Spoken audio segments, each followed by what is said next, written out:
بسم الله الرحمن الرحيم. الحمد لله الذي لا يبلغ مدحه القائلون ولا يحصي نعماءه العادون ولا يعدي حقه المجتهدون الذي ليس لصفته حد محدود ولا نعت موجود ولا وقت معدود ولا أجل ممدود فطر الخلائق بقدرته ونشر الرياح برحمته. الصلاة والسلام على الرسول المسدد المصطفى الأمجد المحمود الأحمد سيدنا ومولانا ومولى الكونين جد الحسن والحسين وعاني أبا القاسم محمد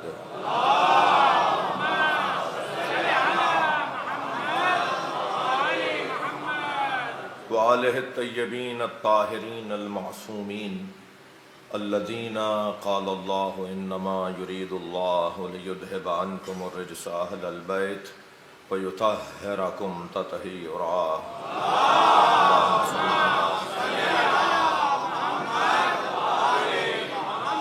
ولعنة الله على أعدائهم أجمعين من يوم عداوتهم إلى قيام يوم الدين.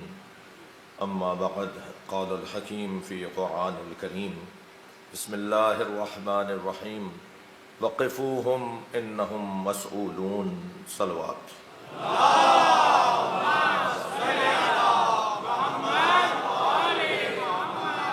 اس سے بلند صلوات ہدیہ کریں گے.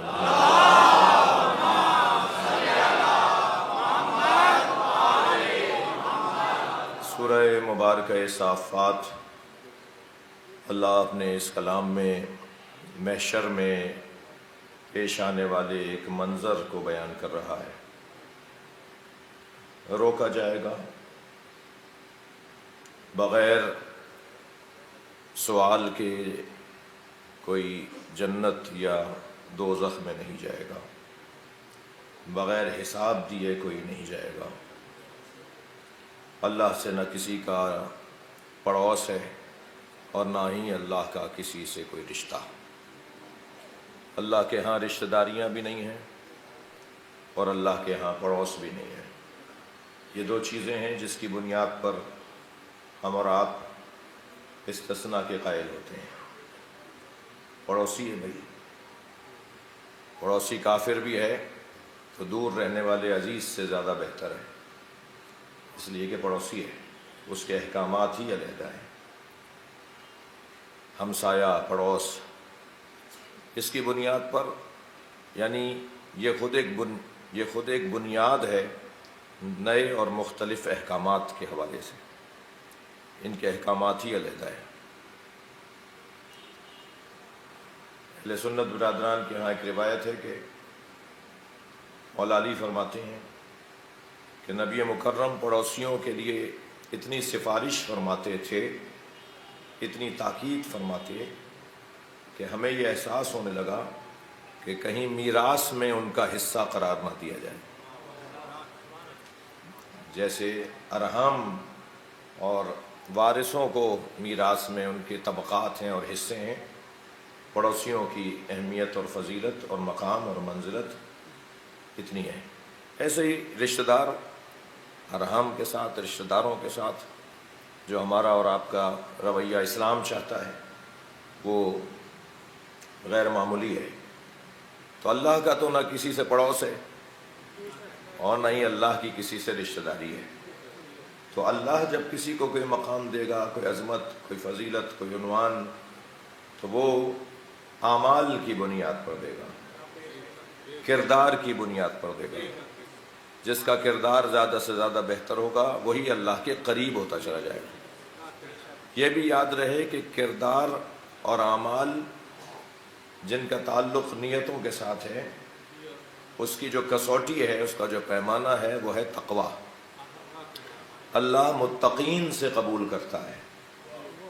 تو تقویٰ اعمال کی قبولیت کا ذریعہ. یاد رہے کہ تقویٰ ہی در حقیقت وہ عنوان ہے جو نیت کو حاصل ہے، یعنی ایک امر قلبی، ایک کیفیت قلبی، ایک نیت کی پاکی، جس کے اثرات انسان کے بدن پر، اس کے ظاہری بدن کے پر اور ظاہر پر نظر آنے لگتے ہیں۔ تو تقویٰ کی بنیاد پر، نیتوں کی بنیاد پر اللہ لوگوں سے اعمال کو قبول کرتا ہے۔ اس کے بارگاہ میں کون سا عمل ہے جو سب سے زیادہ مقبول ہے، سب سے زیادہ پسندیدہ ہے؟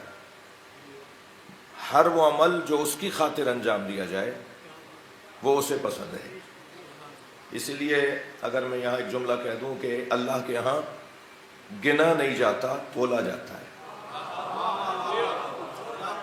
اللہ گنتیوں کی بنیاد پر اعمال کو قبول نہیں کرتا، بلکہ نیتوں کی بنیاد پر قبول کرتا ہے۔ وہ ہماری جو نیت کی پاکی ہے، جو نیت کی صفائی ہے، اسے بہت عزیز رکھتا ہے، اسے بہت دوست رکھتا ہے۔ اسی لیے کہا الاعمال بالنیات، اعمال کا دار و مدار نیتوں پر ہے۔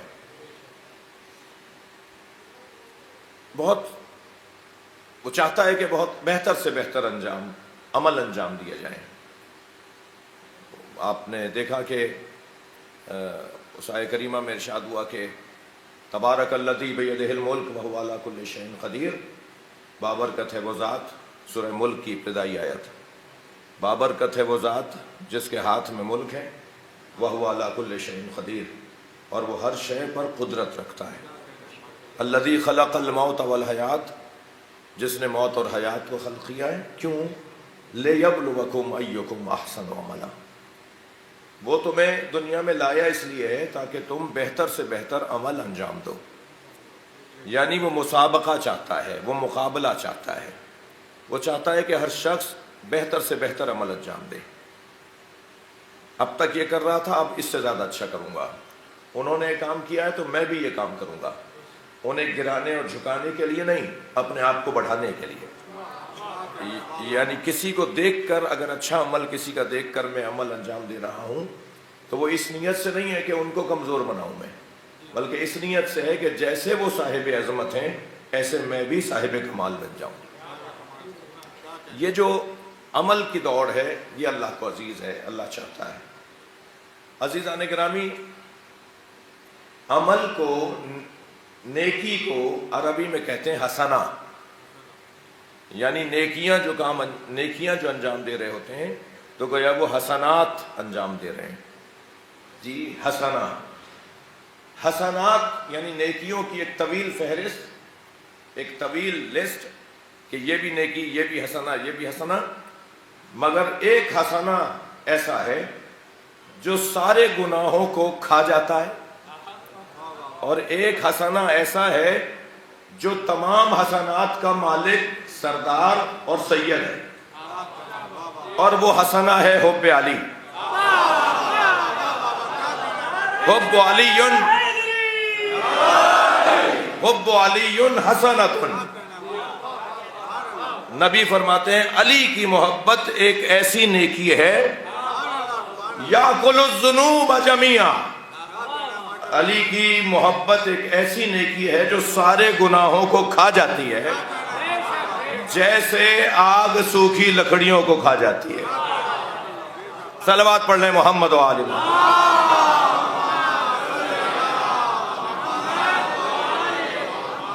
اچھا، میں یہاں آپ سے توجہ تھوڑا سا اور چاہوں گا۔ محبت تو امر قلبی ہے، یہ عمل کہاں ہے؟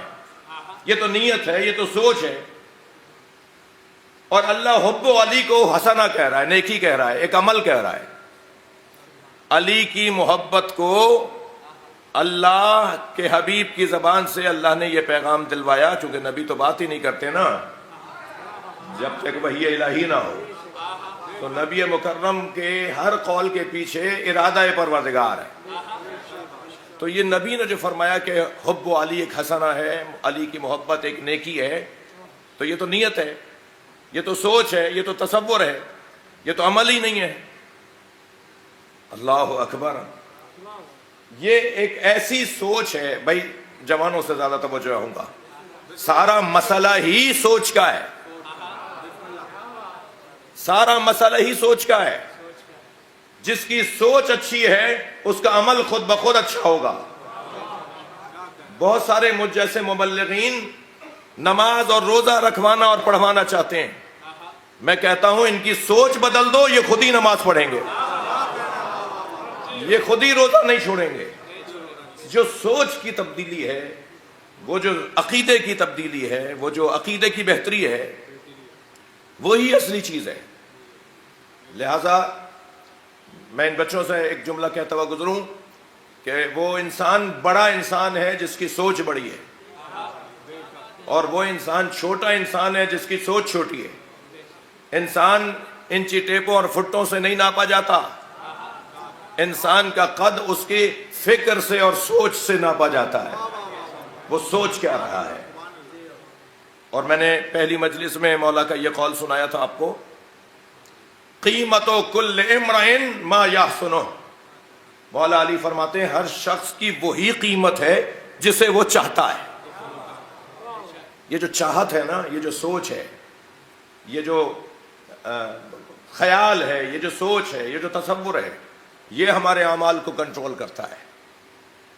تو سب سے اچھی سوچ کیا ہے، سب سے اعلیٰ سوچ کیا ہے، سب سے حسین سوچ کیا ہے کہ اگر وہ سوچ ہو، سوچ میں آ جائے، وہ بات بھیجے میں آ جائے، وہ بات اتر جائے حلق سے، تو پھر ہر عمل کا وزن بڑھنا شروع ہو جائے گا۔ جی وہ ہے حب علی، وہ ہے محبت علی۔ جتنی محبت، دیکھیے جتنے لوگ یہاں تشریف فرمائے نا، ہر ایک کی نماز دوسرے کی نماز سے مختلف ہے، ہر ایک کا روزہ دوسرے کے روزے سے مختلف ہے۔ ہم نماز جماعت میں اگر 1000 آدمی کھڑے ہیں تو 1000 نمازی ضرور ہیں، مگر یہ 1000 نمازیں ہیں۔ ہر ایک کی نماز علیحدہ اس لیے ہے کہ ہر ایک کے ذہن میں علی علیحدہ ہے، ہر ایک کے ذہن میں عقیدہ، ہر ایک کے ذہن میں عقیدہ علیحدہ ہے۔ تو جس کا جتنا مقام معرفت بلند ہوگا، اتنا ہی اس کی عبادتوں کا وزن بڑھتا چلا جائے گا۔ توجہ چاہوں گا، کیا کہا ہے؟ السلام علیکم یا موازین الاعمال، سلام ہو اس گھرانے پر جو اعمال تولنے کا ذریعہ ہے۔ ترازو کے پلڑے میں نمازیں، روزے، حج، زکوٰۃ، عبادات، نیکیاں، خوبیاں، خدمت خلق، انسانی خدمات، ترازو کے پلڑے میں۔ دوسرے پلڑے میں ہے محبت علی۔ اب یہ محبت علی جتنی سنگین ہوگی نا، اتنا ہی نمازوں کا سنگینی بڑھتی چلی جائے گی۔ یعنی یہ نمازیں اس وقت قیمتی بنیں گی کہ جب حب علی قیمتی اور سنگین ہوتا چلا جائے گا۔ ان مجالس میں عزیزان اکرامی ہم نے آپ سے عرض کیا کہ فضائل مولا کائنات کے بیان کرنے کا ہدف اور مقصد معرفت علی بن ابی طالب ہے۔ فضائل کا علم ہوگا تو معرفت بڑھے گی، معرفت کا نتیجہ ہے عشق، اور عشق کا نتیجہ ہے دوئیت کا خاتمہ۔ عشق علی کا نتیجہ یہ ہے کہ دوئیت ختم ہو جائے، گنتیاں ختم ہو جائیں۔ اللہ اور اللہ کا رسول یہ چاہتا ہے کہ علی کے ساتھ کسی کی گنتی نہ ہو۔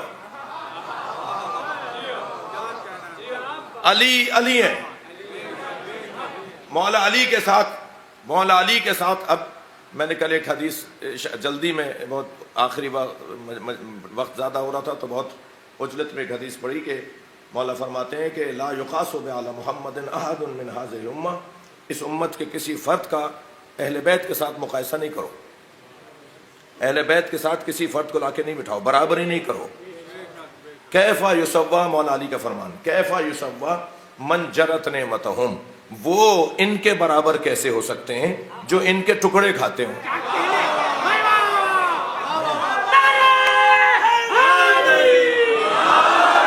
آیت اللہ آیت اللہ جوادی عاملی نے مولا علی کے نہج البلاغہ کی بھی شرح لکھی ہے، اور قرآن کی تفسیر بھی کوئی تقریباً 150 جلدوں میں انہوں نے تفسیر لکھی ہے۔ طویل ترین تفسیر اس وقت جو قلم میں تشیع اور اہل بیت کے چاہنے والوں کی طرف سے پیش کی گئی ہے وہ تفسیر تسنیم ہے۔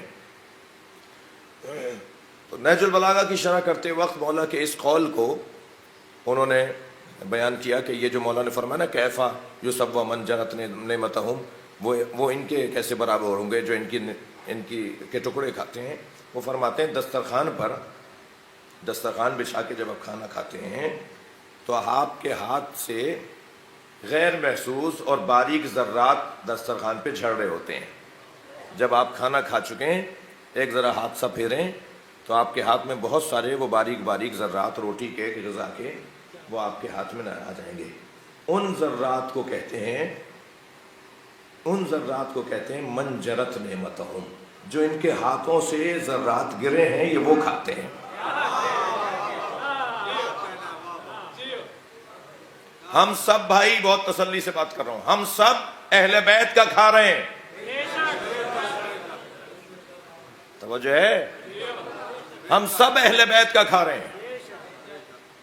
یہ ساری کائنات اللہ نے جن کے تصدق میں بنائی ہے۔ ہوتا ہے بڑے آدمیوں کے ساتھ، بڑے لوگوں کے ساتھ، مشہور لوگوں کے ساتھ، شخصیات کے ساتھ، افسران کے ساتھ، چند لوگ دعوت پر انہیں بلایا گیا تھا، مگر ان میزبان پوچھتا ہے جی آپ کے ساتھ لوگ کتنے ہوں گے؟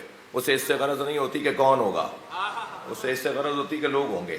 وہ کہتے ہیں جی ہمارے ساتھ اب کیا کریں کہ ایسی کیفیت ہو گئی ہے، 50 لوگ تو ہوں گے۔ تو وہ جو آیا ہوا ہوتا ہے وہ اصلی ہوتا ہے، باقی لوگ تو فعلی ہوتے ہیں۔ معاف کیجیے گا مجھے، اس پوری کائنات میں اصلی 14 ہیں، باقی ساری کائنات تو فعلی ہے۔ صلوات پڑھیں ذرا محمد و آل محمد۔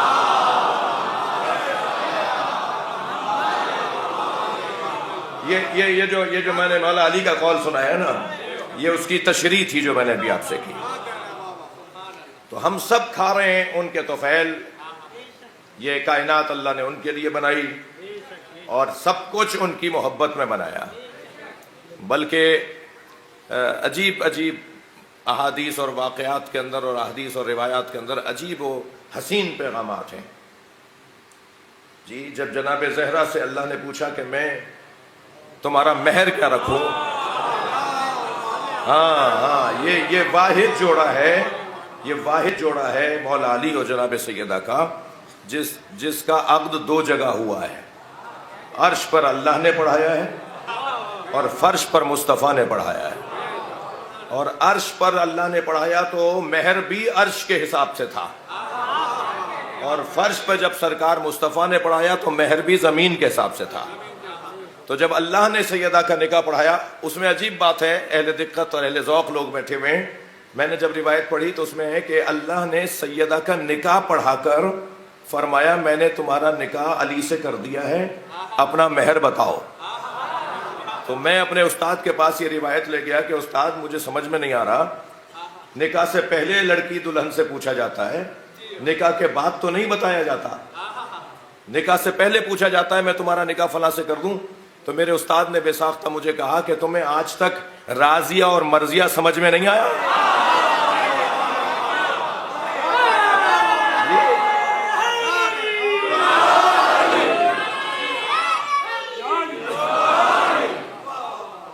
بی بی سے پوچھا بتائیے آپ کا مہر، اللہ پوچھ رہا ہے بتاؤ فاطمہ تمہارا مہر کیا رکھوں؟ تو سیدہ نے فرمایا کہ میرا مہر امت مصطفیٰ کی نجات، میں نانا کی امت کو دوزخ میں نہیں دیکھنا چاہتا، یہ میرا مہر ہے۔ جی توجہ ہے، مہر دیتا کون ہے؟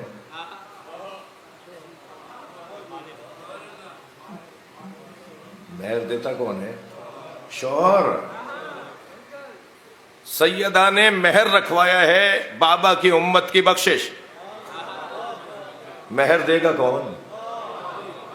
جو علی کا نام برداشت نہیں کرتے، وہ جنت میں جانے کی آرزو کرتے ہیں، تو جنت میں تو جائے گا ہی وہ ہوئی جسے علی جانے کی اجازت دیں گے۔ صلوات پڑھیں ذرا محمد و آل محمد۔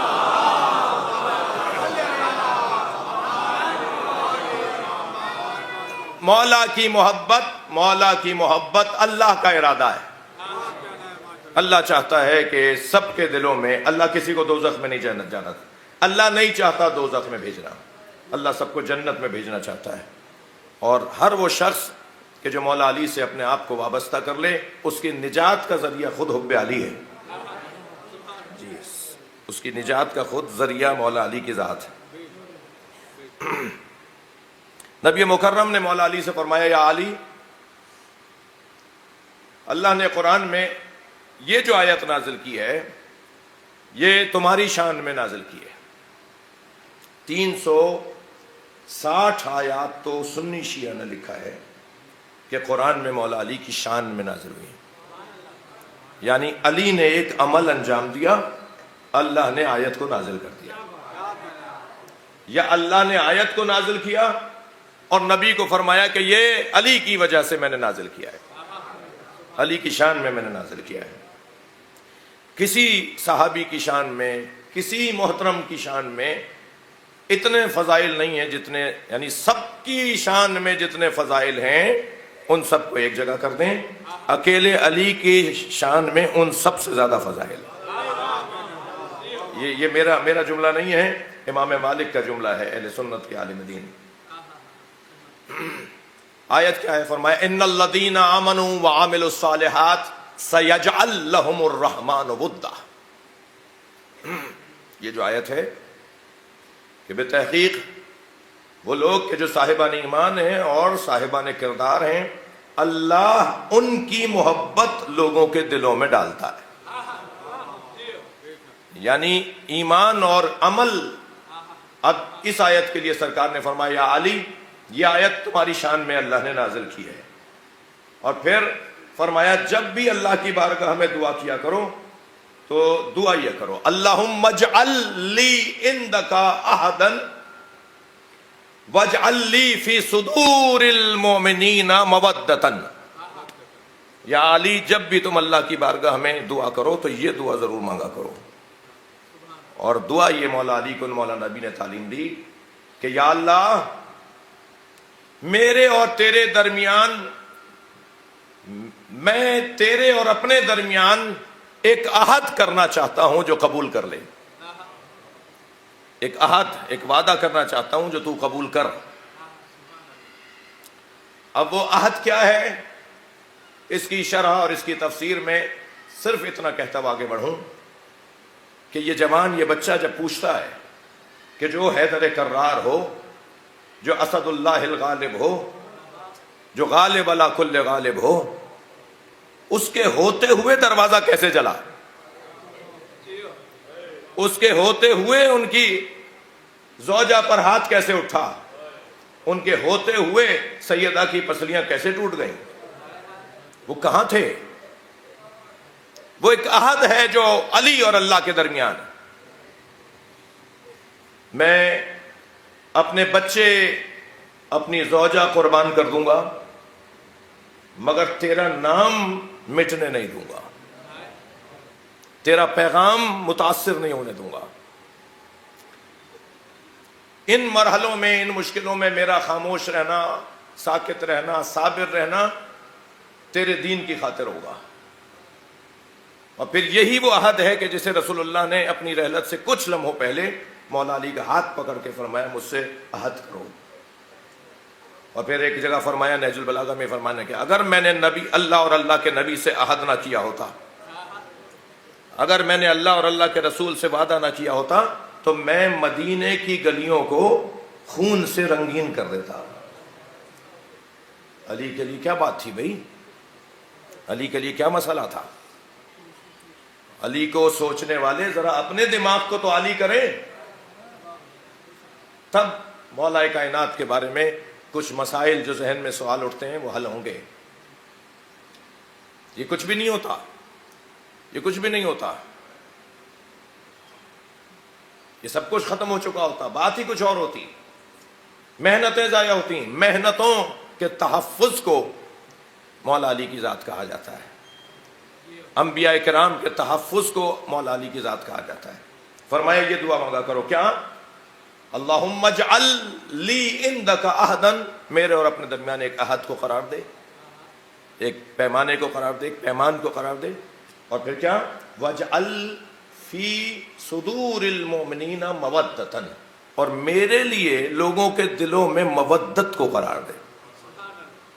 ادھر میں تجھ سے عہد کرتا ہوں، تو یہ مجھ سے عہد کر۔ لہذا یہ جو آج اتنی رکاوٹوں کے باوجود، اتنی الجھنوں کے باوجود آج کوئی اختیاراً اور کوئی اجباراً علی کی بات کر رہا ہے، کوئی دل سے علی کا تذکرہ کر رہا ہے، کوئی ماحول بن گیا اس لیے کر رہا ہے۔ آپ لوگوں پہ سلام ہو، مولا علی کے چاہنے والوں پر سلام ہو، آفرین، مرحبا۔ یہ جلوس، یہ مجلس، یہ اہتمام، یہ انتظام، یہ خدشے، یہ سب کچھ اگر نہیں ہو، نہ ہوتا تو آج ایک بڑی تعداد ہے، یعنی میں کہتا ہوں 20% اس وقت مولا علی کی بات کرنے والے وہ لوگ ہیں جو آپ کی وجہ سے کر رہے ہیں۔ آپ نے ماحول بنایا ہے، آپ نے متوجہ کیا ہے، آپ نے احساس دلایا ہے، آپ نے توجہ دلائی ہے کہ مولا علی کی طرف سوچو، مولا پر بات کرو، مولا پر غور کرو، مولا کی عظمت اور فضائل کا اقرار کرو۔ لہذا کچھ اختیاراً، کچھ اجباراً مولا علی کی آج بات ہو رہی ہے۔ اس وقت دنیا میں سب سے زیادہ جس کے فضائل اور مناقب بیان کیے جا رہے ہیں اسے علی کہتے ہیں، اور یہ اللہ کا ارادہ ہے، یہ مولا علی کی دعا ہے جو قبول ہوئی ہے۔ ایک صلوات اور پڑھ لیں محمد و آل محمد۔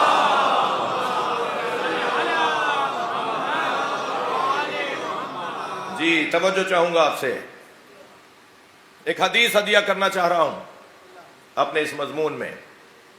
میرے مولا نبی فرماتے ہیں ان اللہ جعل علیا علما۔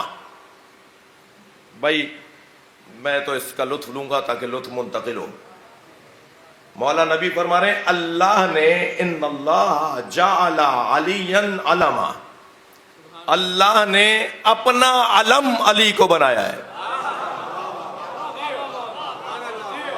نہیں میری بات جلدی ہو گئی، آپ کی توجہات اور چاہیے۔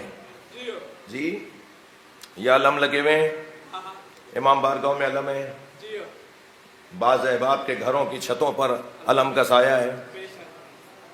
یہ علم دیکھ کر ہمارا ذہن کہاں جاتا ہے؟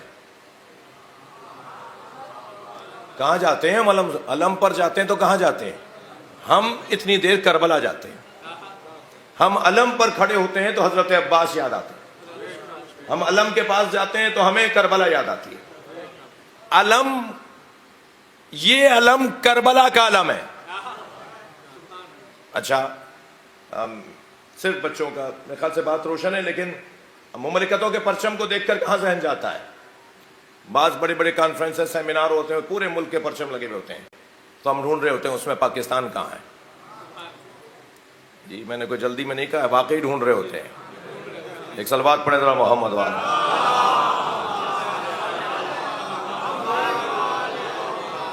تو جیسے ہمارا سربراہ چوتھی لائن میں نظر آتا ہے نا، ایسا ہی ہمارا پرچم بھی کہیں ڈھونڈنے سے ملتا ہے۔ عوام تو مسلسل مملکت کے لیے اپنی جانیں دے رہی ہے، مرے کون ہیں؟ دہشت گردی فلاں فلاں مسئلوں میں کون مرا ہے؟ عوام مرے نا۔ لیکن معاملات ہمارے حکمرانوں کے قابل رحم ہیں، اور ان ایام میں دعا بھی کیجئے، دعاؤں کی قبولیت کے ایام ہیں کہ مملکت کے معاملات بہتر ہو جائیں۔ بھائی دو زور سے کہہ دیجئے الہیہ میں، مملکت کے معاملات بہتر ہو جائیں، جو الجھنیں ہیں وہ دور ہو جائیں، اور اس کی سرحدوں کی حفاظت اللہ فرمائے، اس کے جو اثاثے ہیں ان کی اللہ حفاظت فرمائے۔ مظلوم کی حمایت نہ کرنا بھی ظالم کی حمایت ہے۔ تو ظلم کا تو بڑا موٹا سا فارمولہ ہے کہ فلسطین کا ظلم ہو، یعنی وہاں جو ظلم ہو رہا ہے، کہیں بھی ظلم ہو رہا ہو، وہ اس وقت تک جاری رہے گا جب تک کہ مظلوموں کی حمایت نہیں ہوگی۔ اور علی کی مجلس ہے، علی مولا کا دسترخوان ہے، علی کی تعلیمات کی الف بے ہے، کونا للظالم خصما۔ فرما رہے ہیں اپنے بچوں سے کہ ہمیشہ ظالم کے خصم اور دشمن رہنا، وللمظلوم اونا، اور مظلوموں کے حمایتی رہنا۔ یہ قاعدہ دیا ہے مولا نے، پیغام دیا ہے مولا نے۔ بات جو میں عرض کر رہا ہوں، ان اللہ جعل علیا علما، توجہ، اللہ نے علی کو علم قرار دیا ہے۔ اچھا ہے، یہ علم ہمیں کربلا لے جاتا ہے بلا تشبیہ، اس علم سے کسی علم کا مقایسہ نہیں ہے، اس علم سے کسی پرچم کا مقایسہ نہیں ہے۔ مثلا مملکتوں کے پرچم ہمیں مملکتوں کی طرف اشارہ کرواتے ہیں، ذہن ہمارا لے جاتے ہیں۔ توجہ چاہوں گا، نبی فرما رہے ہیں اللہ نے علی کو علم قرار دیا ہے بینہ و بین خلقہ، مخلوق اور اپنے درمیان۔ بھائی تھوڑی توجہ بڑھائیں گے، میں کچھ کہہ رہا ہوں۔ اللہ نے علی کو مخلوق کے درمیان اور اپنے درمیان علم بنایا ہے، یعنی جب بھی علی کو سوچو گے اللہ سمجھ میں آئے گا۔ علی علم ہے اللہ اور بندوں کے درمیان۔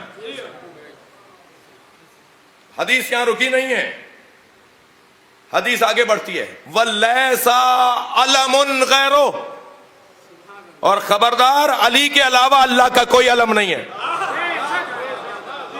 اللہ کا اگر کوئی علم ہے جس سے اللہ کی یاد آئے، جسے دیکھ کر اللہ تک پہنچا جائے، جیسے علم حضرت عباس کو دیکھ کے کربلا پہنچتے ہیں، جو علی کو سوچے گا وہ خود بخود اللہ تک پہنچے گا، اور علی کے علاوہ اللہ کا کوئی علم نہیں ہے۔ توجہ چاہوں گا، فمن تبع کان مومنا، حسین حدیث اور خطرناک حدیث، ومن تبع کان مومنا، جو علی کی اتباع کرے وہی مومن ہے، ومن جاہدہ کان کافرا، اور جس نے علی سے منہ موڑا وہ کافر ہے، ومن شک فیہ کان مشرکا، اور جو علی پر شک کرے وہ مشرک ہے۔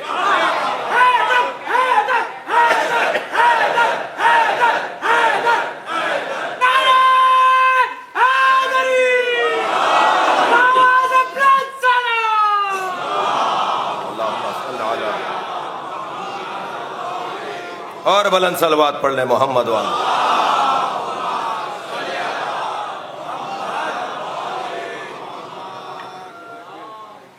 ایک اور اللہم صل علی، جی یا علی یجعل اللہ محبتک فی قلوب المومنین وسائر الخلائق غیر الکافرین۔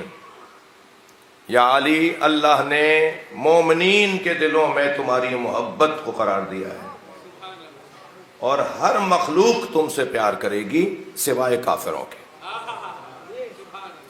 ہر مخلوق تم سے پیار کرے گی۔ اس وقت علی مولا سے محبت کا اظہار کرنے والے، میں کل ہی ایک دستاویز دیکھ رہا تھا کہ غیر مسلم اور مستشرقین مولا علی علیہ السلام کے بارے میں مسلسل غور کر کے ان میں اضافہ ہو رہا ہے علی کی تعلیمات کو سمجھنے کی غرض اور نیت سے۔ میں نے شاید کئی سال پہلے عشرہ محرم میں یہاں کہا تھا کہ جب میرا اتفاق ہوا لندن، کیمبرج اور آکسفورڈ یونیورسٹیز کو دیکھنے کا، شوق تھا کہ میں وہاں جاؤں تو اندر بھی جاؤں، دیکھوں کیا ہوتا ہے، کیسے پڑھا رہے ہیں، لائبریری کیسی ہے، ان کا نظام کیسا ہے۔ یہ جو دونوں شہر ہیں، پوری یونیورسٹی ہے، پورا شہر ہی یونیورسٹی ہے۔ کیمبرج کے تو گھر گھر میں کلاسیں ہوتی ہیں، یعنی آپ ایک گلی سے گزریں گے تو ہر گھر کے اوپر ایک پرچہ لگا ہوا ہوتا ہے کہ اس میں اتنے بجے سے اتنے بجے تک فلاں پروفیسر صاحب، فلاں ڈاکٹر صاحب یہاں فلاں وقت میں کلاس لیں گے۔ یہ پوری کیفیت ہے، آپ جانتے ہیں، کوئی نئی بات نہیں کر رہا۔ تو مجھے شوق تھا کہ میں وہاں جاؤں۔ جب کیمبرج کے لائبریری میں میرا جانا ہوا، اس میں میری بڑی مدد کی حضرت آیت اللہ علامہ سید عقیل الغربی حفظہ اللہ نے، ان کے بھائی جناب مولانا ذوالقدر صاحب نے، اور ان کے بھتیجوں نے، اور وہ ساتھ بھی میرے وہاں گئے۔ تو جب یونیورسٹی کی لائبریری میں میرا جانا ہوا تو جتنی بھی اسلامی، یعنی ایک پورا پورشن، ایک پورا بہت بڑی جگہ جو صرف اسلامی مسلمانوں کی کتابیں اور اسلامی تعلیمات کی کتابوں کا وہ حصہ تھا۔ وہ خاتون لائبریرین تھی، وہ لے گئے، انہوں نے کہا جی یہ سارا۔ اس میں پھر ایک پورشن، ایک حصہ فقہ جعفریہ اور شیعہ تعلیمات کا تھا۔ اور آپ جان کر خوش ہوں گے کہ جتنی ہماری ضروری کتابیں ہیں وہ وہاں کیمبرج کی لائبریری میں رکھی ہوئی ہیں۔ پھر انہوں نے تھوڑی سی گفتگو رہی کہ بھئی یہاں کیا ہو رہا ہے، تو جو بات اصل بتانے کی تھی وہ یہ کہ انہوں نے بتایا کہ یہاں 200 طالب علم ہیں جو اسلامی علوم میں پی ایچ ڈی کر رہے ہیں، تھیسس لکھ رہے ہیں، ایم فل کر چکے ہیں، آگے بڑھ چکے ہیں.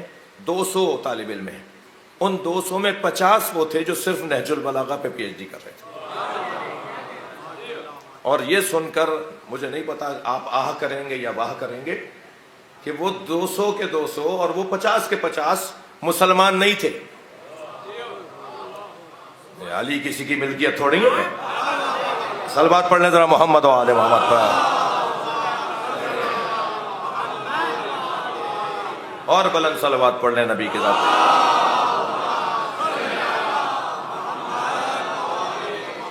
عزیزان گرامی، گفتگو بہت روشن ہے، بات واضح ہے کہ یہ ذات نہ سمجھ میں آنے والی ذات، جی اس کو پہچاننا، ان کو جاننا، ان کو درک کرنا، ان کو حمل کرنا، ان کو اپنے دل و دماغ پر حاکم بنانا مشکل بات ہے، مگر کام مشکل ہی ہوتے ہیں جو کرنے کے ہوتے ہیں، مشکل کام ہی کرنے کے ہوتے ہیں.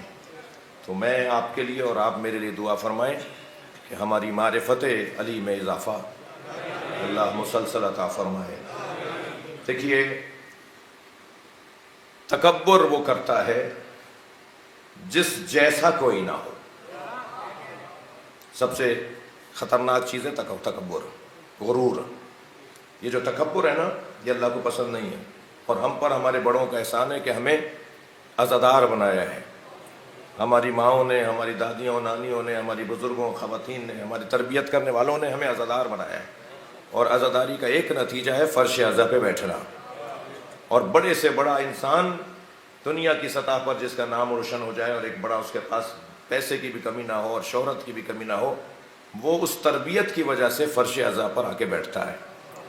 جوتیاں اتار کے آتا ہے، وضو کر کے بیٹھتا ہے، خاکساری انکساری کے ساتھ بیٹھتا ہے. یہ مجلس ہمیں تکبر مٹانے کا ایک بہترین موقع اور ماحول فراہم کرتی ہے. یعنی عزادار جو ہوگا نا، وہ متکبر نہیں ہوگا. وہ ملک کا سربراہ ہوگا، وہ صوبے کا سربراہ ہوگا، وہ اپنے ادارے کا مالک اور سربراہ ہوگا، وہ ہزاروں مزدوروں کی نوکری جہاں ہے وہاں کی فیکٹری کا مالک ہوگا. لیکن جب حسین کے نام پر وہ آئے گا تو زمین پر بیٹھے گا، جوتیاں اتار کے بیٹھے گا. یہ غرور اس کا، تکبر اس کا، اس کے اندر تکبر کو آنے سے روکنے کا اگر کوئی ذریعہ ہے تو وہ فرش عزائے امام حسین. ٹھیک ہے، ہم سب جوتیاں اتار کے بیٹھے ہیں نا، تھوڑی سی گردن ہلائیے. ہم جوتیاں اتار کے بیٹھے ہیں نا. جوتیوں کا نام مولا علی نے دنیا رکھا ہے. ہم اپنی دنیا باہر چھوڑ کر آئے. جیسے ہی باہر جائیں گے فلاں مہنگی گاڑی میں بیٹھیں گے اور کچھ بھی ہوں گے، مگر جیسے ہی فرش عزا پر آئے فقیر حسین ہے. یہ جو کیفیت ہے، یہ جو ایک عالم ہے، یہ جو کیفیت ہے، یہ ایک بہت بڑا سرمایہ ہے. میں گزارش کروں گا صاحبان حیثیت لوگوں سے کہ جو ذائقہ آپ کو آپ کے بڑوں نے چکھایا ہے وہ ذائقہ اپنے بچوں میں منتقل کر کے جائیے گا. کہیں ایسا نہ ہو کہ آئندہ آنے والے بچے کچھ اس ماحول سے دور دور ہو جائیں. وہ ان کے لیے نقصان دہ ہوگا اور بعد میں یہ بھی کہا جا سکے گا کہ ان کی تو تربیت اچھی تھی مگر انہوں نے اپنی بچوں کی تربیت اچھی نہیں کی. تکبر وہ کرے جس جیسا کوئی نہ ہو. بھائی اتنے فضائل اور کمال رکھنے والا علی کوئی چھوٹی بات ہے کہ ایک طبقہ ہے، ایک تعداد ہے جو مولا کائنات کے بارے میں الوہیت کا قائل ہے. میں ان کی حمایت نہیں کر رہا مگر ایک حقیقت ہے. حکومت، وزارت، خلافت، ظاہری تدبیر اور ظاہری امور کی تدبیر اور عوام کے امور کی تدبیر کرنا، یہ کون سا بات؟ وہ تو بھائی الوہیت تک بات کر رہے ہیں. بعض لوگ غلط کر رہے ہیں، ہم نہیں مانتے، علی خود نہیں مانتے، وہ ایک علیحدہ بات.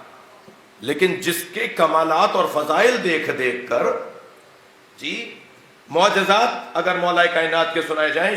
مولانا شیخ صدوق رحمت اللہ علیہ ہمارے سخت مزاج علماء میں شمار ہوتے ہیں. ہر حدیث کو وہ اس کی سند پر اتنی سختی کرتے ہیں، راویوں پر اتنی پرکھ کرتے ہیں، راویوں کی اتنی جانچ کرتے ہیں کہ کسی نہ کسی راوی کے اندر کمزوری نکال کر کہتے ہیں نہیں یہ روایت میں نہیں لوں گا. اس کے اندر 6 راویہ ہیں، ان میں 5 ٹھیک ہیں، ایک کمزور ہے، ایک دفعہ جھوٹ بولا تھا، وہ ایک دفعہ بھی جھوٹ بولا تھا، یہ حدیث میں نہیں لوں گا اس سے، اتنے سخت مزاج ہیں۔ اگر شیخ صدوق رحمت اللہ علیہ مولا کے معجزات کو نقل کریں تو حدیث فہمی کا ذوق رکھنے والے لوگ جانتے ہیں کہ اس معجزے کی فضیلت کتنی ہے۔ حبابہ والبیہ، ایک خاتون جو ضعیف العمر ہے، وہ کہتی ہے کہ میں کئی دن سے پریشان تھی کہ نبی مکرم کے بعد، سرکار دو جہاں کے بعد جو ماحول ہوا ہے، میں کیسے طے کروں کہ کون میرا امام ہے۔ تو کہتی ہے کہ اس خیال نے مجھے آمادہ کیا کہ میں مسجد کی طرف آ گئی، اور مسجد کے دروازے پر میں بیٹھ گئی اور دیکھ رہی تھی دور سے اندر جائے بغیر کہ سامنے علی بیٹھے ہوئے کچھ لوگوں سے گفتگو کر رہے ہیں۔ اچانک لوگوں سے تو گفتگو کرتے ہوئے انہوں نے میری جانب دیکھا اور کہا، حبابہ تم جو سوال لے کر آئی ہو اس کا جواب میرے پاس ہے۔ شیخ صدوق نے لکھا ہے اس روایت کو، اے حبابہ جو سوال تم لے کر آئی ہو اس کا جواب میرے پاس ہے۔ کہا، میں نے سلام کیا اور میں نے کہا، مولا میرے سوال کا جواب آپ کے پاس ہے تو جواب ارشاد فرمائیں۔ تو حضرت نے فوراً فرمایا، باہر سے، روڈ رستے سے باہر سے کوئی پتھر اٹھا کے لاؤ۔ کہتی ہے کہ میں گئی اور میں نے ایک پتھر دیکھا، پتھر مجھے مل گیا، میں پتھر اٹھا کے لے آئی۔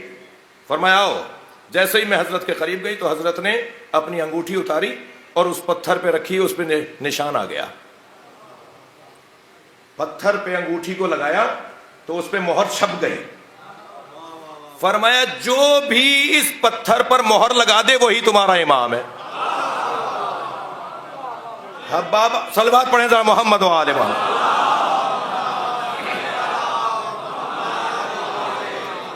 حبابہ کہتی ہیں کہ یہ پتھر میں نے سنبھال کے رکھا یہاں تک کہ میں نے اسی جگہ حسن مجتبیٰ کو بیٹھے دیکھا۔ علی کی شہادت ہو چکی، علی جا چکے، حسن مجتبیٰ بیٹھے ہیں۔ کئی دن سے سوچ رہی تھی کہ آج جاؤں یا کل جاؤں، ہمت کی اور جب میں گئی تو میں نے دیکھا حسن مجتبیٰ بیٹھے ہیں۔ انہوں نے دور سے مجھے دیکھ کر کہا، وہ ہمارے بابا والا پتھر لے کر آؤ۔ میں نے وہ پتھر ان کے قریب رکھا، انہوں نے اپنی انگوٹھی اتاری اور اس کے اوپر اپنی انگوٹھی کی مہر لگا دی۔ کہتی ہیں کہ وہ پتھر میں اٹھا کے لے گئی۔ میں نے کچھ مدت کے بعد حسین کو دیکھا تو میں حسین ابن علی سے ملنے کا ارادہ کر رہی تھی کہ ایک مرتبہ پیغام آیا کہ حسین نے بلایا ہے، اور میں جب حسین ابن علی کی خدمت میں گئی تو انہوں نے کہا وہ پتھر لائیے جس پہ میرے بابا اور میرے بھائی کی مہر ہے، اور پھر حسین نے بھی اپنی انگوٹھی کی مہر لگائی۔ پتھر پر مہر کی بات کر رہا ہوں، پتھر پہ مہر کی بات کر رہا ہوں۔ حبابہ کہتی ہیں پھر میں امام سجاد کی خدمت میں گئی اور اس وقت میری 120 سال عمر ہو گئی تھی۔ میں نے امام سجاد سے جا کے کہا کہ مولا، حضرت نے فرمایا لاؤ وہ پتھر، حضرت نے بھی مہر لگا دی۔ حضرت نے مہر لگائی اور میں نے ان سے کہا مولا میں اتنی عمر کی ہو گئی ہوں، میرے ہاتھ پیروں میں راشا آ گیا ہے، مجھ سے تو اب چلا پھرا نہیں جاتا۔ جیسے ہی میں نے یہ کہا تو حضرت نے اپنی انگلی کے اشارے سے وَأَوْمَعَ سَبَّابَتَ إِلَيَّ، وہ جملہ یہ ہے، انہوں نے اپنی انگلی کا اشارہ میری طرف کیا، میری جوانی پلٹ آئی۔ بھائی کیا سن رہے ہیں آپ؟ اب بابا کہتی ہیں 120 سال کی میری عمر تھی، میں بڑھاپے کی شکایت کر رہی تھی تو حضرت نے اپنی انگشت سبابہ سے، انگشت شہادت، انگشت سبابہ سے اشارہ کیا، میری جوانی پلٹ آئی۔ ارے بھائی زلیخا کی جوانی پلٹتے دیکھنے والوں، کوئی اور بھی تو اللہ کے یہاں یوسف ہے، اور یوسف بھی ہو تو امام سجاد جیسا۔ اور وہ کہتی ہیں کہ میں اپنی عین جوانی جیسی کیفیت میں آ گئی اور میں امام رضا تک زندہ رہی۔ وہ امام رضا تک زندہ رہی ہے، حبابہ والبیہ کا مشہور واقعہ ہے، اور کہتی ہیں ہر امام کے پاس میں جاتی رہی اور ہر امام اس پہ مہر لگاتے رہے، اور جب میں امام رضا کی خدمت میں گئی تو پھر میری عمر بڑی طویل ہو چکی تھی، تو امام نے مجھے دیکھ کر فرمایا کیا میں اپنے جد زین العابدین کی طرح تمہیں جوان کروں؟ تو میں نے کہا مولا میں اس دنیا سے بہت کچھ دیکھ چکی، اب اس دنیا میں مجھے رہنے کا دل نہیں کرتا، اب میں ہی نہیں چاہتی کہ یہاں رہوں۔ اب میں نہیں چاہتی، میں نے بہت حالات دیکھ لیے اس دنیا کے، بدلتے ہوئے رنگ دیکھ لیے، اب میرا دل نہیں کر رہا۔ تو حضرت نے فرمایا کہ میں مہر لگا رہا ہوں کہ تمہیں ثابت ہو کہ میں امام ہوں، مگر میرے بعد والے اماموں کی مہر تمہارے پاس کیسے آئے گی؟ فرمایا میں تمہیں ایک دعا دیتا ہوں، اللہ میری اس دعا کے تصدق تمہیں وہ مقام دے گا کہ جب ہمارا 12واں ظہور کرے گا تو تم اس کے پاس رجعت کے ذریعے سے اٹھائی جاؤ گی، اور ہمارے 12ویں سے بھی اس کی امامت کی مہر لوگی۔ عزیزو، یہ کوئی کم بات ہے؟ تصرف رکھنے والی ہستیاں کیوں علی؟ توجہ، تکبر کون کرتا ہے؟ تکبر وہ کرتا ہے جس جیسا کوئی نہ ہو۔ بھئی ایک جملے کے لیے میں نے آپ کو بہت دیر روک لیا، ایک روایت بھی سنا دی۔ تکبر کون کرتا ہے؟ تکبر وہ کرتا ہے جس جیسا کوئی نہ ہو۔ علی تکبر نہیں کریں گے اس لیے کہ علی جیسا فاطمہ کا وجود ہے، برابری کی وجود بنیاد پر اللہ نے ان کا وجود قرار دیا ہے۔ علی مولا تکبر نہیں کریں گے، علی فخر کریں گے۔ تکبر اور ہے، فخر اور ہے۔ علی فخر کریں گے۔ میں محترم سننے والوں سے ایک مفہوم پیش کرنا چاہتا ہوں۔ 5 طرح کی چیزیں ہیں جن سے لوگ تکبر کرتے ہیں، یا 5 تکبر کے ذریعے ہیں، سبب ہیں۔ ایک، لباس، کپڑے مہنگے پہن کے تکبر کرنا۔ دوسرا، سواری، مہنگی گاڑیوں میں بیٹھ کے تکبر کرنا۔ ناراض ہو رہے ہیں آپ سے پوچھ رہا ہوں، ناراض ہو رہے ہیں؟ تو یہ تکبر، ان بنیادوں پہ تکبر علی والا نہیں کرتا، مگر دنیا کن باتوں پہ تکبر کرتی ہے؟ ایک لباس کی بنیاد پر، ایک گاڑی کی بنیاد پر، ایک غذا کی بنیاد پر، ایک زمین کی بنیاد پر، ایک مکان کی بنیاد پر۔ مہنگا مکان، توجہ کر لی؟ گنتی صحیح ہے؟ 5 چیزوں کی وجہ سے لوگ تکبر کرتے ہیں۔ جو کپڑوں کی بنیاد پر تکبر کرتے ہیں، میں ان کے سامنے مولا کی فضیلت بیان کرنے جا رہا ہوں۔ علی کپڑوں کی بنیاد پہ کیا تکبر کریں گے جن کے بچوں کے کپڑے جنت سے آتے ہوں؟ علی مکان کی بنیاد پہ تکبر کیوں کریں گے جو پیدا ہی خانہ کعبہ میں ہوا؟ علی سواری کی بنیاد پہ تکبر کیوں کریں گے جو دوش نبی کا سوار رہا؟ علی غذا کی بنیاد پہ تکبر کیوں کریں گے جس کی پہلی غذا لعاب مصطفیٰ ہو؟ عزیزان گرامی، علی زمین کی بنیاد پہ تکبر کیوں کریں گے جو بو تراب ہو؟ وہ تکبر نہیں کرے گا، وہ اللہ کی بارگاہ میں شکر کرے گا۔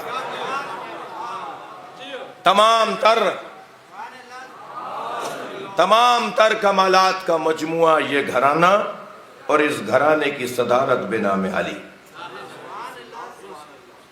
امیر المومنین کا لقب حضرت آدم کی خلقت سے پہلے مولا علی کا ہے۔ علی مولا کا وجود بدن میں دیکھنے والوں سے میں بات کر رہا ہوں، علی مولا کا وجود بدنی وجود نہیں ہے۔ یہ تو نبی مکرم کے نور سے، کیونکہ ان کا نور تھا تو نبی کے ساتھ بدن بنا کے بھیجا گیا، ورنہ علی بن ابی طالب کا وجود اس عالم کی خلقت سے پہلے کا وجود ہے۔ حضرت آدم کو بھی، انبیاء کرام کو بھی، سائر الانبیاء کو اللہ نے جو نبوت دی ہے وہ 3 اقرارات کی بنیاد پر: توحید، نبی خاتم کی نبوت کا اقرار، اور ولایت علی کا اقرار۔ یہ کوئی کم بات نہیں ہے۔ ہم اس مولا کی، اس عظیم ہستی کی یاد میں اس وقت جمع ہیں کہ جن کی محبت کا اقرار اگر کوئی کرے تو دل اور نیت کی بنیاد پر اس کا مقام بنے گا۔ گواہی دی ہے کہ میں گواہی دیتا ہوں کہ اللہ وحدہ لا شریک ہے، خاتم الانبیاء رسول اللہ ہے، اور علی کی ولایت کا میں اقرار کرتا ہوں۔ یہ انبیاء کرام سے اللہ نے اقرار لیا ہے۔ جی، اس کہ جس کی عظمت اتنی ہو اس کی مصیبت بھی اتنی ہے۔ ذرا دیکھیے تو صحیح، جو مصیبت امام حسین پر، جو مصائب امام حسین پر آئے وہ تو کسی پر نہیں آئے نا، مگر عجیب بات ہے، مولا علی کے زیارت نامے میں السلام علیکہ یا اصبر الصابرین یا اول مظلوم ظلم، سلام ہو اس علی پر جو صابروں میں سب سے بڑا صابر، جو صابروں میں سب سے بڑا صابر۔ مجھے علامہ نقن صاحب کا جملہ یاد آ رہا ہے کہ کیوں امام حسین کو اصبر الصابرین کا لقب نہیں دیا، کیوں مولا علی کو اصبر الصابرین کا لقب دیا ہے؟ علی صابروں میں سب سے بڑے صابر، صابروں میں تو سب سے بڑے صابر مولا حسین کا عنوان ہونا چاہیے نا۔ وہ فرماتے ہیں اس کی ایک وجہ یہ ہے کہ حسین مولا کے سامنے جناب زینب کے سر سے چادر نہیں اتری، حسین مولا کے سامنے جناب سکینہ کو کسی نے تماچا نہیں مارا، حسین مولا کے سامنے جناب رباب کو کسی نے تازیانہ نہیں مارا، لیکن مولا علی کے سامنے جناب زہرا پہ ہاتھ اٹھایا گیا۔ اجرکم اللہ، اجرکم اللہ۔ مولا علی کے سامنے جناب زہرا پہ جلتا ہوا دروازہ گرا، اور علی اس لیے برداشت کر رہے ہیں، صبر کر رہے ہیں۔ اجرکم اللہ۔ جو جہاں بیٹھا ہے اپنی آواز کو آزاد کرے گا، جن کے مذہب میں رونا جائز ہے وہ تکلف کر کے نہ روئے۔ مجلس بھی شب شہادت کی مجلس ہے، کل کا دن ہمارے پہلے امام کی شہادت کا دن ہے، شب شہادت ہے۔ جناب زینب ماں سے تو اس وقت محروم ہو گئی تھی جب جناب زہرا کی شہادت ہوئی، مگر مولا علی نے ماں اور باپ دونوں بن کر پالا، اور کل کا جو دن آنے والا ہے اب زینب ماں سے بھی محروم ہو رہی ہیں۔ اجرکم اللہ۔ اب مولا حسین باپ سے بھی محروم ہو رہے ہیں۔ اب وہ رخصت ہونے جا رہا ہے جس نے ان بچوں کو احساس نہیں ہونے دیا تمہاری ماں نہیں ہے۔ اللہ آپ کو کسی غم میں نہ رلائے، سوائے غم اہل بیت میں ہمیں رونے رلانے والوں میں قرار دے۔ چلیے ذرا کچھ دیر میرے ساتھ کوفہ چلیے، جہاں علی مسجد میں نماز پڑھانے جا رہے ہیں۔ بیٹی نے بہت چاہا کہ روک لوں، بابا بھائی حسن سے کہیے کہ وہ نماز پڑھا دے، مگر بار بار فرماتے تھے زینب، ام کلثوم، کیا تم مجھے اس مرحلے سے اور اس مقام سے روکنا چاہ رہی ہو جس کے انتظار میں مدتوں سے رہا؟ رسول اللہ نے مجھے بشارت دی، اے زینب مجھے جانے دو، میں اس مقام کو پانا چاہتا ہوں جس کی بشارت مجھے دی ہے۔ گھر سے نکلے تو مولا علی، مگر جب مسجد میں پہنچے تو عبد الرحمن ابن ملجم اوندھا لیٹا ہوا تھا۔ مولا نے اسے اٹھنے کا حکم دیا، اٹھ نماز کا وقت ہے، اور خود محراب عبادت میں چلے گئے۔ علی نے نماز شب مکمل کی، میرے مولا نے نماز شب میں ہم مکمل کی، وہاں اذان ہوئی، علی نے نماز جماعت کا اقامہ کیا، پہلی رکعت کا پہلا سجدہ۔ اجرکم اللہ، اجرکم اللہ۔ عجیب منظر ہے جو بننے والا ہے۔ پہلی رکعت کا پہلا سجدہ، علی بن ابی طالب سجدے میں سر رکھے ہوئے ہیں۔ ایک مرتبہ ظالم نے وہ تلوار نکالی جو 1000 درہم میں خریدی تھی اور اسے 1000 درہم کے زہر میں بجھایا تھا۔ وہ تلوار فضا میں بلند ہوئی اور فرق اقدس سے علی بن ابی طالب پر آ کے لگی، آدھا سر میرے مولا کا کھل گیا۔ مگر جب علی کو تلوار لگ رہی تھی تو تکلیف نہیں ہو رہی تھی، علی کو تکلیف کا کوئی احساس نہیں ہو رہا تھا، علی کا خیال ہی تکلیف کی طرف نہیں تھا۔ علی تو بے ساختہ کہہ رہے تھے فزت ورب الکعبہ، رب کعبہ کی قسم علی کامیاب ہو گیا۔ یہاں میرے مولا کے سر پہ تلوار کا لگنا تھا، نمازیوں کو تو جبریل کی آواز نے متوجہ کیا۔ جبریل امی کی آواز آئی، الا قد تہدمت ارکان الہدی، الا قد قتل امیر المومنین، ارکان ہدایت کو گرا دیا گیا، امیر المومنین کو مار دیا گیا۔ ایک مرتبہ امام حسن آگے بڑھے، بابا کو سہارا دیا، فرمایا بیٹا پہلے مجھے بتاؤ میری داڑھی میرے سر کے خون سے رنگین ہو گئی؟ فرمایا ہاں بابا آپ کی داڑھی رنگین ہو گئی۔ تو فرمایا انا للہ وَإِنَّا إِلَيْهِ رَاجِعُونَ، میں اسی زخم میں دنیا سے چلا جاؤں گا۔ فرمایا بیٹا پہلے نماز مکمل کرواؤ۔ مولا علی کو عزادارو روایت کہتی ہے مولا علی کو محراب کے ساتھ بٹھا دیا گیا اور مولا امام حسن نماز جماعت پڑھا رہے ہیں۔ کہ نماز جماعت ایک رکعتی تو یعنی 2 رکعتی نماز تو ہے، ایک میرے مولا کتنا وقت لگا ہوگا، مگر مولا حسن کی نماز کے درمیان کئی مرتبہ مولا کبھی دائیں گرنے لگتے تھے، کبھی بائیں گرنے لگتے تھے، اور پھر دیوار کا سہارا لے کر، اپنے بچے کا سہارا لے کر مولا پھر سنبھل کے بیٹھ جاتے تھے۔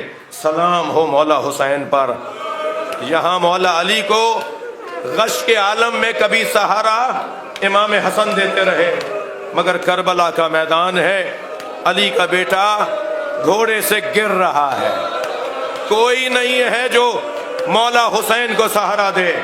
اجر و کمل اللہ، اجر و کمل اللہ۔ مولا حسین جب دائیں اور بائیں گرنے لگتے تھے نا تو اشارہ کر کے کہتے تھے لا واللہ، لا واللہ، مجھے نہیں چاہیے، مجھے نہیں چاہیے۔ مقتل نے بڑا عجیب منظر لکھا ہے کہ حسین کو تو سب گرانا چاہتے تھے، مگر حسین گرتے ہوئے کہتے تھے مجھے نہیں چاہیے۔ کون کیا دے رہا تھا؟ کون کیا دے رہا تھا امام حسین کو؟ عزادارو ذرا معرفت کی نگاہوں سے دیکھا جائے، جب حسین گرنے لگتے تھے نا تو نبی آگے بڑھ کے کہتے تھے میری آغوش میں آ جا۔ کبھی جناب زہرا آگے بڑھ کے کہتی تھی اے میرے لال میری آغوش میں آ جا، اور مولا فرماتے تھے اماں یہ میرا امتحان ہے، نانا یہ میرا امتحان ہے۔ مولا حسن نے نماز کو مکمل کیا، آگے بڑھے، بابا کی سر کو اپنی آغوش میں لیا، فرمایا بیٹا مجھے گھر لے چلو۔ مولا حسن نے، مولا حسین نے سہارا دیا، مولا علی کھڑے ہوئے 2 قدم چلے، خیبر فتح کرنے والا، سیدہ کا جنازہ غسلانے والا، اللہ اکبر، اتنا قوی وجود، فرماتے ہیں حسن میرے پیروں میں دم نہیں ہے، اب مجھ سے چلا نہیں جا رہا، اجرکم اللہ، اجرکم اللہ، اب مجھ سے چلا نہیں جا رہا، مجھے سہارا دے کے لے کے چلو۔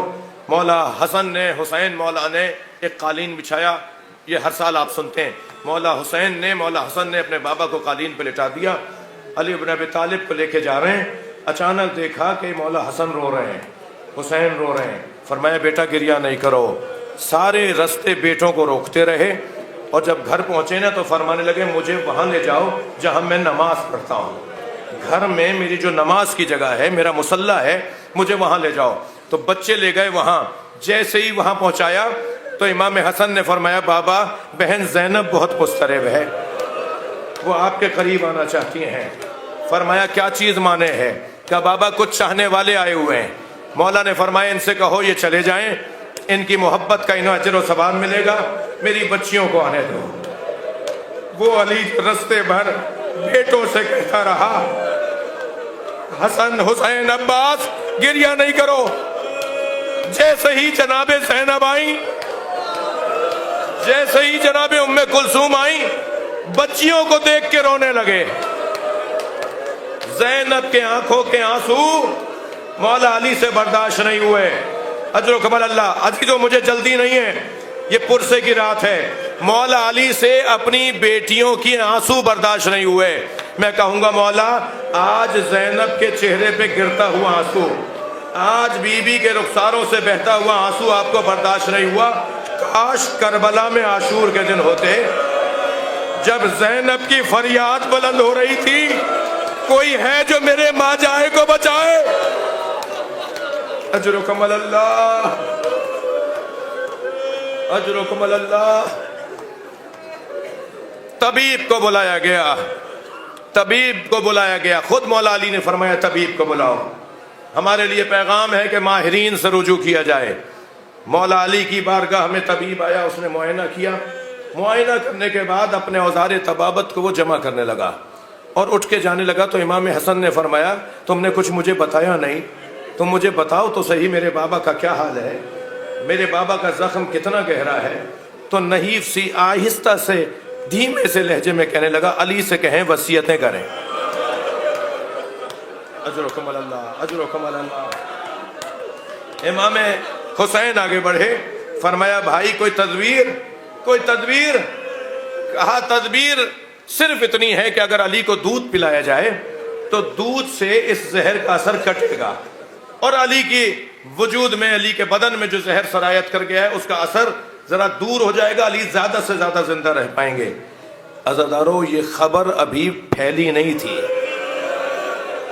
کہ دروازے پہ دستک ہوئی، ایک کنیز دروازے پر گئی، روتی ہوئی واپس آئی، امام حسن سے فرمایا آپ ذرا دروازے پر آ کر دیکھیے۔ اب امام حسن نے آ کر کیا دیکھا، کوفے کے یتیم بچے اپنے ہاتھوں میں کوزے لیے کھڑے ہیں، اپنے حصے کا دودھ لے کر آئے ہیں، ہمارے مولا کو ہمارے حصے کا دودھ پلا دیا جائے۔ اجرکم اللہ، حق ہے بلند آواز سے گریہ کرنا۔ علی ابن ابی طالب، یہ جو کل دن آنے والا ہے، اس دن مولا کی شہادت ہوئی ہے، بظاہر چاشت کے وقت میں شہادت ہوئی ہے، جسے ہم 9 اور 10 بجے کا ٹائم کہتے ہیں، بظاہر چاشت کا وقت ہے جو مولا کائنات کی شہادت ہوئی ہے۔ یہ جو ایک دن پہلے والا روزہ ہے، جو آج کا روزہ ہے، فرمایا بیٹا حسن آج کا روزہ میرے سارے بچے میرے سامنے کھولیں، آج کی افطاری میرے سامنے سب بیٹھ کے کریں۔ اب بیٹیاں ہیں، داماد ہیں، نواسے نواسیاں ہیں، بہویں ہیں، پوتا پوتیاں ہیں، بیٹے ہیں، میرے مولا کے 18 بیٹے، ان کی زوجائیں، ان کے بچے، ایک بڑا وسیع دسترخوان بچھایا گیا۔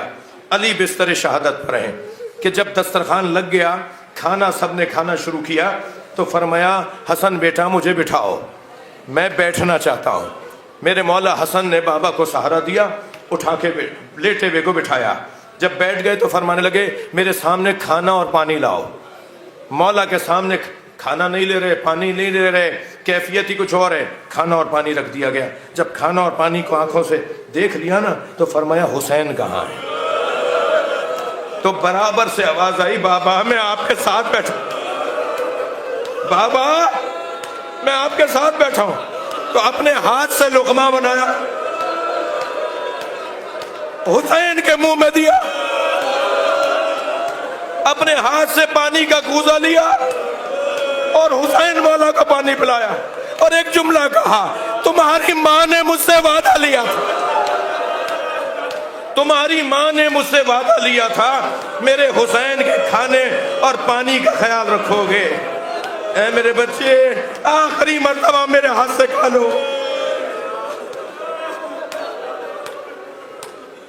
حبیب ابن عمر نامی صحابی ہیں مولا کے، وہ کہتے ہیں، اور اس بات کی روایت کی ہے جناب ابو حمزہ سمالی نے، ابو حمزہ سمالی راوی ہیں، وہ کہتے ہیں کہ حبیب ابن عمر امام حسن دروازے پہ کھڑے ہیں، چند ایسے صحابی تھے جو دروازہ چھوڑ کے نہیں جا رہے تھے، جب سے ضربت لگی اور جب تک علی زندہ رہے، کچھ ایسے صحابی تھے جو دروازہ چھوڑ کر نہیں گئے، اپنے گھر گئے نہیں، باہر بیٹھے رہے۔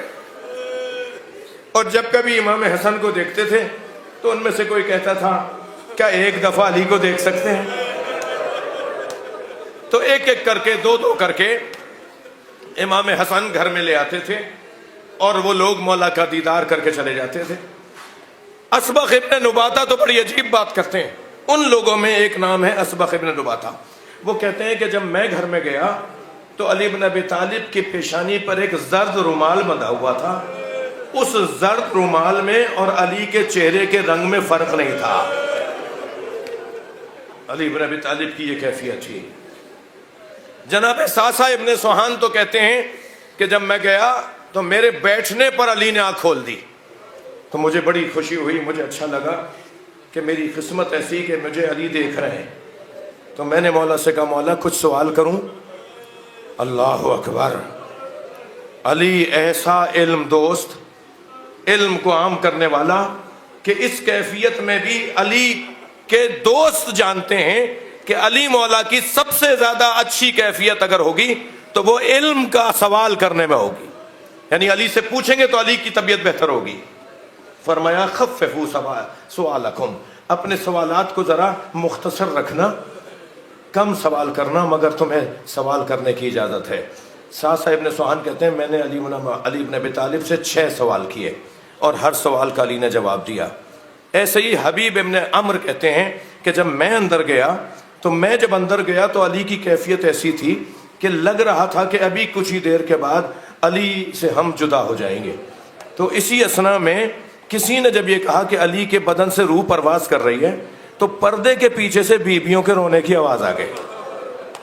جب بیویوں کے رونے کی آواز آئی تو مجھ سے بھی نہیں رہا گیا، میری آنکھوں میں بھی آنسو تھے، میں بھی رو رہا تھا۔ تو اچانک علی نے آنکھیں کھولی اور فرمایا تم جو دیکھ رہے ہو، میں جو دیکھ رہا ہوں وہ تم نہیں دیکھ رہے۔ تو میں نے فوراً موقع پاتے ہوئے کہا مولا آپ کیا دیکھ رہے ہیں؟ کہ میں دیکھ رہا ہوں آسمان سے فرشتے اتر رہے ہیں، آسمان سے فرشتے اتر رہے ہیں اور انبیاء اور مرسلین صف باندھے کھڑے ہیں، اور ہر نبی کہتا ہے کہ ہم علی کے استقبال کو آئے، اور تم نہیں دیکھ رہے۔ میری ایک جانب رسول اللہ بیٹھے ہیں، میرے دوسرے جانب فاطمہ زہرا بیٹھی ہیں، اور یہ دونوں مجھے لینے کے لیے آئے ہیں۔ حبیب ابن عمرو کہتے ہیں یہ سن کر میں اٹھا اور باہر نکلا، ابھی باہر نکلا تھا کہ رونے کی آوازیں بلند ہو گئیں، اور جب رونے کی آوازیں بلند ہوئیں تو ہم سب دروازے کے قریب آ گئے۔ تو حسن مجتبیٰ دروازے پر آئے اور ہمیں دیکھ کر کہا انا للہ و انا الیہ راجعون۔ مجلس ہو گئی عزادارو، مگر میں کیا کروں کہ میری اور آپ کی زندگی میں یہ مجلس سال میں ایک مرتبہ آتی ہے۔ ہم مجلسیں تو بہت پڑھتے اور سنتے ہیں، مگر یہ مجلس ہر سال ایک دفعہ آتی ہے۔ اب مجھے نہیں پتا کہ آئندہ سال میری قسمت میں یہ مجلس ہے یا نہیں ہے، کیا معلوم یہ آنے جانے والا سانس پلٹ کر واپس نہ آئے۔ عزادارو دو جملے اور مجھ سے سن لیجئے۔ علی مولا کو غسل دیا گیا، غسل دینے والے امام حسن مجتبیٰ، امام حسین عباس علمدار، مولا کو غسل دیا، بہنوں کو بلا کر کہا آؤ بابا سے رخصت ہو لو۔ ساری بہنوں نے، ساری بیٹیوں نے مولا علی سے رخصت لی۔ جنازہ رات کی تاریکی میں اٹھا، میرے مولا کا جنازہ، علی بن ابی طالب کا جنازہ آگے سے خود اٹھ رہا تھا، عقب سے حسنین اٹھا رہے تھے۔ جنازہ خود بخود چل رہا تھا، اور چلتے چلتے ایک جانب جنازہ جھکنے لگا تو حسنین نے جنازہ اتار دیا۔ جنازہ جہاں رکھا گیا اس کے برابر میں مولا حسن نے خاک ہٹانا شروع کی تو ایک پتھر نظر آیا، اس پتھر کو ہٹایا تو قبر بنی ہوئی نظر آئی، اور اس قبر کے اندر ایک پتھر پہ لکھا ہوا تھا یہ آخری نبی کے وصی علی کی قبر ہے جسے آدم نے اپنے ہاتھوں سے بنایا ہے۔ حضرت آدم مولا علی کی قبر بنا کر گئے۔ مولا علی کی ایک جانب حضرت آدم دفن ہیں، ایک جانب حضرت نوح دفن ہیں، درمیان میں اللہ آپ کو نجف لے جائے۔ جب آپ نجف جائیں نا تو زری پر کھڑے ہو کر زیارت نامہ جب پڑھیں گے تو حضرت آدم کے سلام بھی اس زیارت نامے میں ہے، حضرت نوح کے سلام بھی اس زیارت نامے میں ہے، اور پھر مولا علی کا سلام ہے، ایک جانب حضرت آدم ایک جانب حضرت نوح، درمیان میں مولا کائنات لیٹے ہوئے ہیں۔